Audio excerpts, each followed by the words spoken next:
Have you ever noticed how life comes alive the moment you open your hands and stop clutching it? It sounds like a paradox, almost absurd.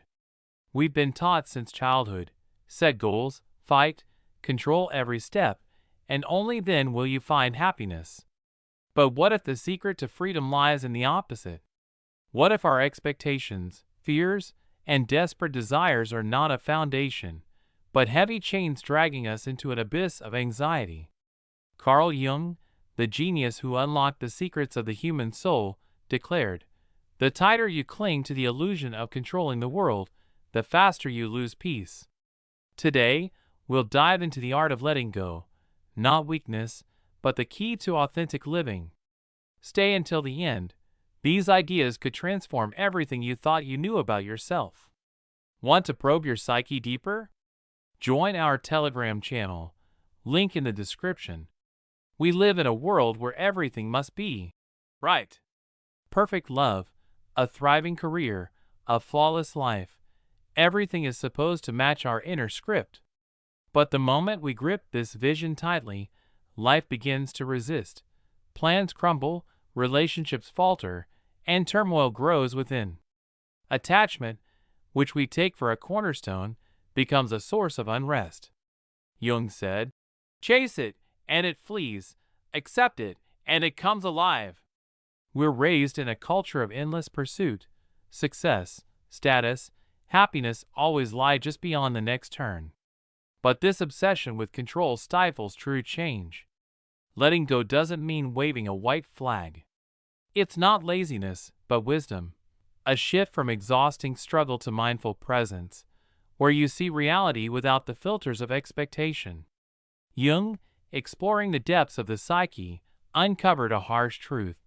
The more we're consumed by ideal images of partners, jobs, futures, the further we drift from our true self. Wanting success is natural, but trouble brews when our identity fuses with the outcome.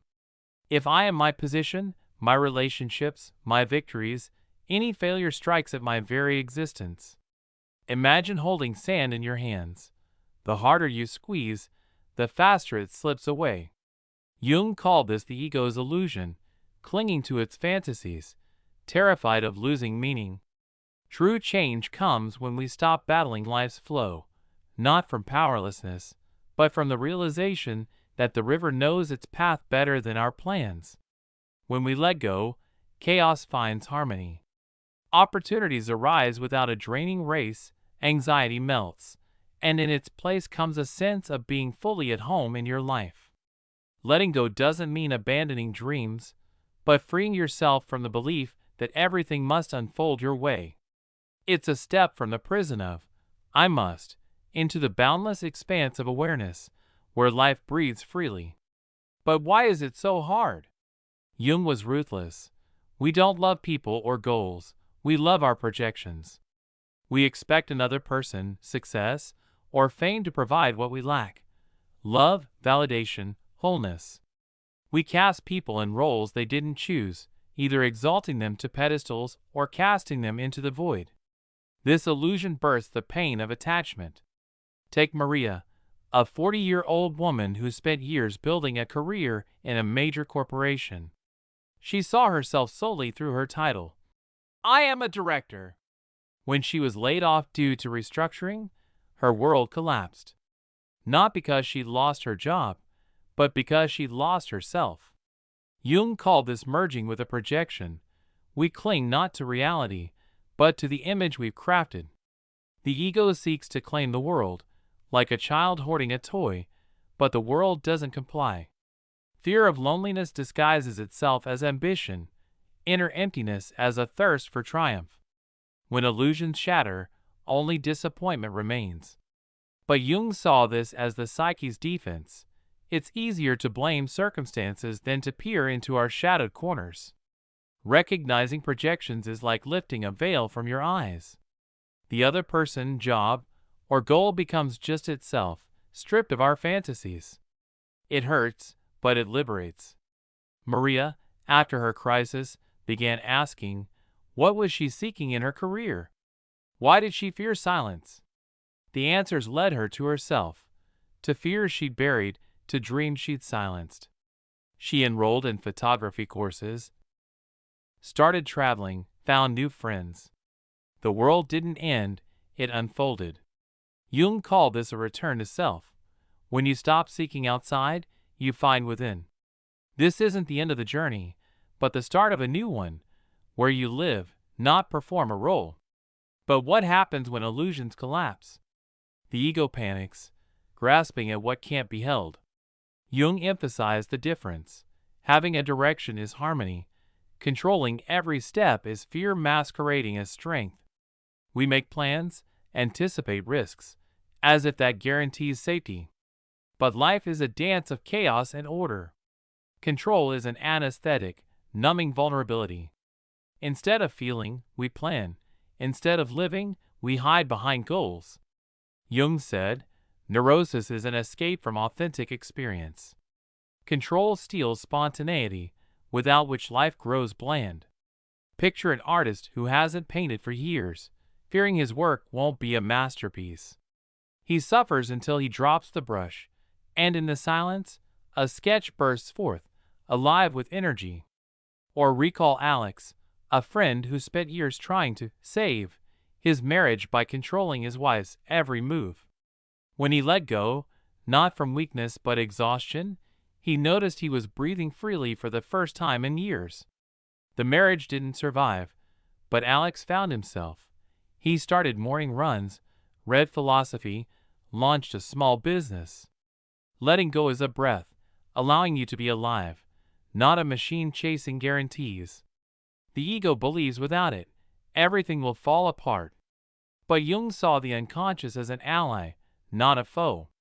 He spoke of synchronicity, mysterious coincidences that emerge when we let go. A friend of mine, agonizing over choosing between two jobs, decided to release the decision. 3 days later, an old colleague called with a proposal that perfectly blended her passion and skills. This isn't magic, but life's rhythm, which we drown out with frenzy. Jung believed the unconscious is a living system, guiding us if we listen. Letting go of control is trusting this inner wisdom, which sees beyond logic. It's not a life without markers, but an openness to surprises. Life whispers, but we shout plans. When we slow down, the world reveals its pulse. Jung shared a story of a patient who battled anxiety for years, trying to control every facet of life. When he began meditating, simply observing his thoughts, the anxiety receded, and solutions came unbidden. This isn't mysticism, but psychology. A mind freed from the burden of control sees more clearly. Try it yourself. At the end of the day, sit in silence, close your eyes, breathe. Ask a question that's troubling you, then let it go. Don't wait for an answer, just observe. In a day, a week, a month, you'll notice the answer arriving, in a conversation, a dream, a chance encounter. This is the synchronicity Jung described. Freedom lies not in control, but in the courage to be yourself. Jung called this individuation, the path to wholeness, where the ego serves the self, the true core of your being. The self is not a mask, not a role, but you, stripped of the armor of expectations. How I should look, what I must prove. Jung believed archetypes, ancient patterns in our psyche, like the hero, wise one, or shadow, guide us to the self. But the ego clings to external roles, successful, loved, flawless. Letting go of them is meeting the real you. Imagine Svetlana, a mother of 2 who lived for the image of the perfect mom. She burned out until she admitted, "I don't have to be flawless."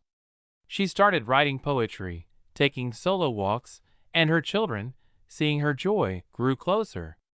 This is individuation. When you stop playing a role, you become yourself. Jung wrote that the self is like an inner compass, guiding through chaos. But the path to it demands courage, to meet not only the light, but the darkness within.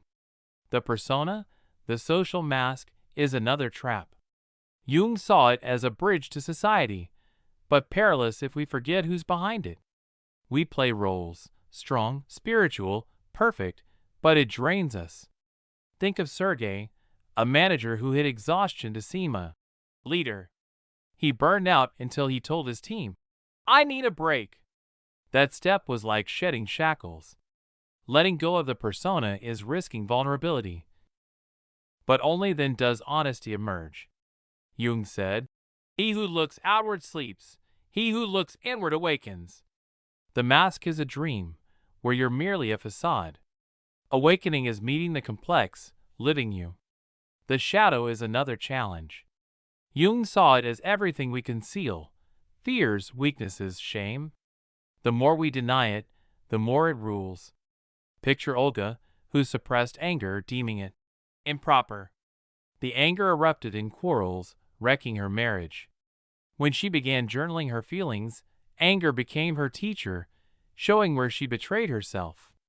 Letting go is facing the shadow, embracing it as part of you. It's painful, but liberating. Jung wrote, "There is no light without darkness." The shadow teaches us to live fully, unafraid of our depths. Jung also spoke of the anima and animus, the inner masculine and feminine energies we project onto partners. Women seek strength in men, animus; men seek tenderness in women, anima. But these projections distort love. When we let them go, we see the partner, not a myth. This takes work: journaling, meditation, honest talks. Try this exercise. Write what you expect from a loved one. Then ask, is this about them or you?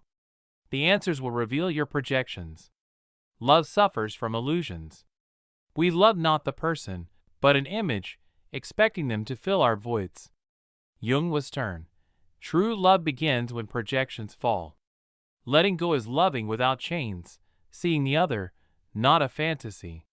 Picture a couple where one expects the other to save them from loneliness.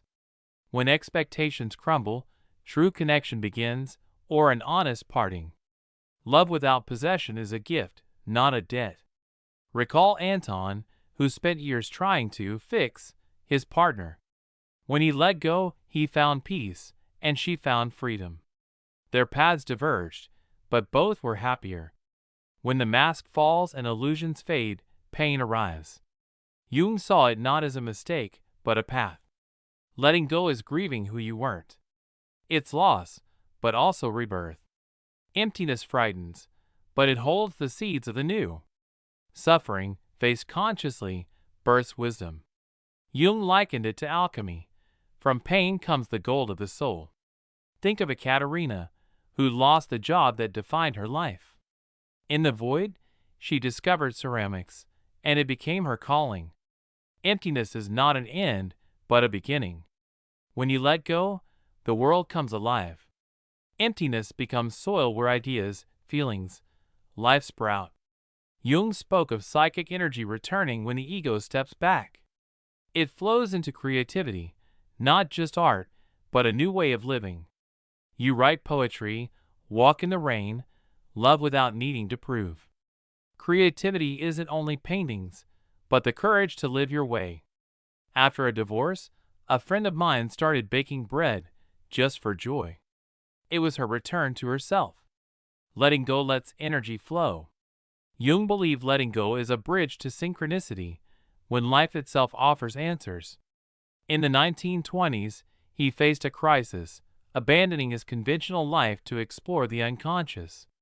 In that void, he wrote the Red Book, meeting his shadow and self. His experience teaches, letting go is not loss, but gain. Try this exercise. Every evening, write what you let go of today: resentment, expectation, fear. After a month, reread. You'll see how life began to shift. Letting go is an open palm. Not from weakness, but clarity. Attachment is fear disguised as love. Control isn't strength, but a war with reality. Jung knew, healing lies in acceptance. Don't fight life, listen to it. What are you holding? What role, what fear? What if you let go? It's a risk, but life isn't a script, it's a journey. The courage to be yourself is freedom. If these words stirred you, turn on notifications and join our Telegram. Comment, "I let go of what isn't mine." It's a sign you're with us. See you in the next video.